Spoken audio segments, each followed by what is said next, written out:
Una nating topic mga kaibigan, DOH detects one new Mpox case. Ito ay article ng GMA News Online. The Department of Health or DOH on Monday announced that a new Mpox or formerly monkeypox case has been detected in the Philippines, bringing the total caseload to 10. So, kung kayo nakikinig ng balita, sabi natin. Kung kayo yung nanonood ng mga balita mga kaibigan, ginawa na po ng World Health, basta ng International na isang global something ang monkeypox. Pero matagal na pong may monkeypox mga kaibigan.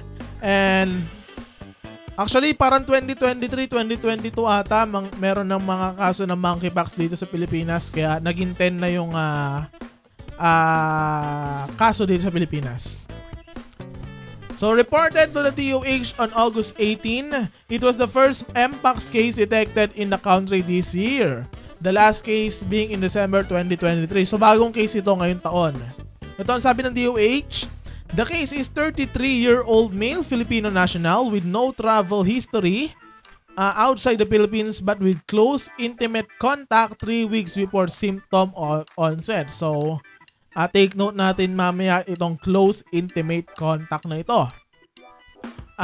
His symptoms started more than a week ago with fever, which was followed 4 days later by findings of a distinct rash on the face, back, nape, trunk, groin, as well as palms and soles. So, nagkaroon siya ng lagnat muna, tapos after 4 days, nagkaroon na siya ng rashes sa iba't ibang parte ng katawan. The patient was brought to a government hospital where specimens were collected from the skin lesions and tested via real-time polymerase chain reaction or PCR test. At ang sabi uli ng DOH mga kaibigan, PCR test results are positive for monkeypox viral DNA. So nag-positive siya mga kaibigan sa monkeypox. Health Secretary Ted Herbosa said the new case is currently still in isolation. Ito ang sabi ni Secretary. 3 weeks ang recommended period of isolation. 21 days yon until mag-dry up yung mga lesions sa balat. So 3 weeks po mga kaibigan ang kailangang isolation para mawala na yung monkeypox sa ating katawan. Meanwhile, all the previous Mpox case in the country were isolated, cared for, and have since recovered. So lahat naman ng ibang kaso dito sa Pilipinas sa monkeypox ng mga nakaraan, yung siyam na iba, ay na-handle daw ng maayos. So, hindi pa ganun kalaki siguro yung problema natin. Siguro, okay?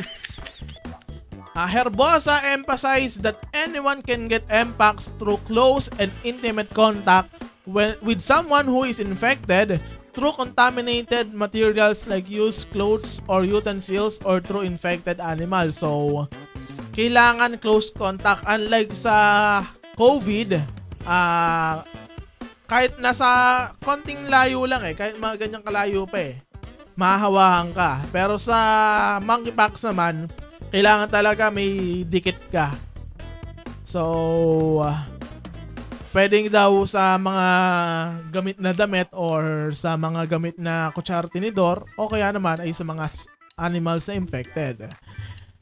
Ito sabi ni Herbosa, but soap and water will kill the virus. So, ang sinasabi dito, maligo kayo. Kung kayo itakot, wag po kayong tamarin maligo.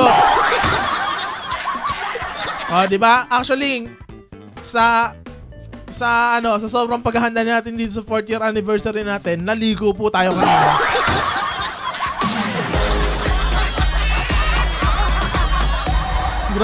Grabe na pa-special nyo, naligo tayo ngayon.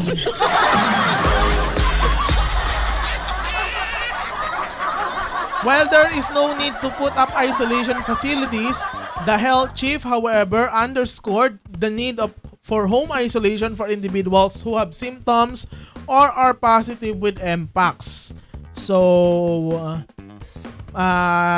hindi na raw kailangan munang gumastos para sa isolation facilities and mas recommended sa ngayon ang home isolation.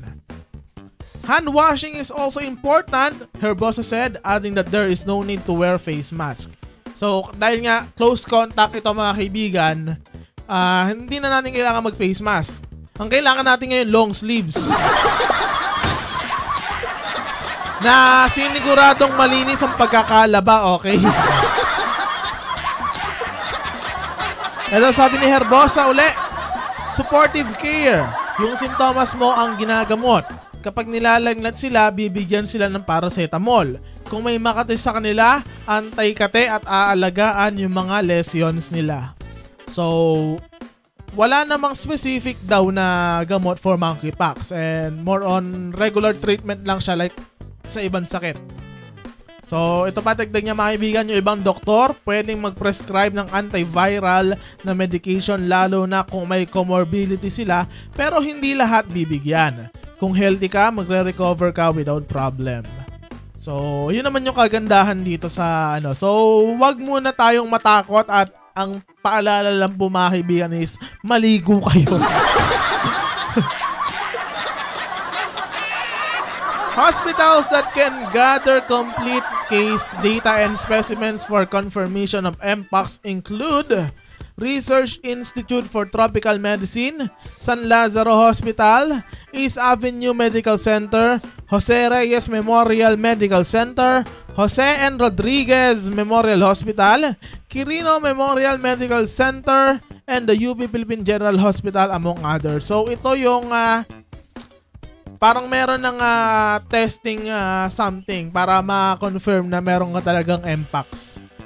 Ito yung sinasabi natin kanina. According to the World Health Organization or WHO, symptoms of Mpox include skin rash or mucosal lesions accompanied by fever, headache, muscle aches, back pain, low energy, and swollen lymph nodes. So yun yung sintomas na maaaring magkaroon kung meron kang Mpox. The WHO last week declared Mpox a global public health emergency for the second time in 2 years following an outbreak of the viral infection in Democratic Republic of Congo that has spread to neighboring countries. So, pangalawang beses na pala itong dineclare na isang global public health emergency ang monkeypox. Kasi alam ko, nung kasagsagan ng COVID nga mga kaibigan, ayun, July 2022, sinabi dito na, basahin na lang natin. The WHO in July 2022 declared Mpox as a public health emergency of international concern and lifted it in May 2023. So, bumalik lang siya mga kaibigan. So, a total of 38,465 cases of the disease have been reported in 16 African countries since January 2022 with 1,456 deaths. So, ilang percent yung mortality rate nito? So, tingnan natin. Nasaan na? Calcu. Cellphone ko na nga lang, Diyos ko. Where's my phone? Ito. Kakalculate natin yung mortality rate nitong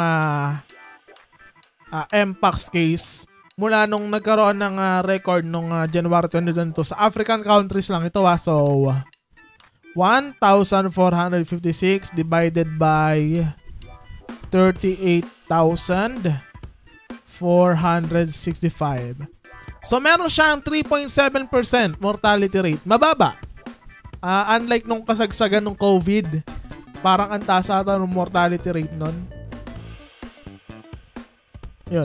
So, ito, baka sabihin yung hindi 0.0378529,25933. Yun yung calculation natin.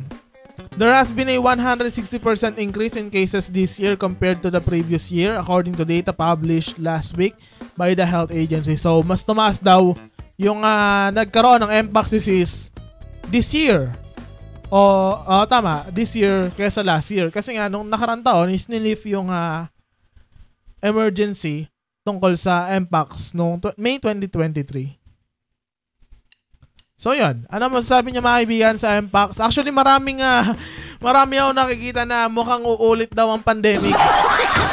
Kasi naman, merong smog na nangyari.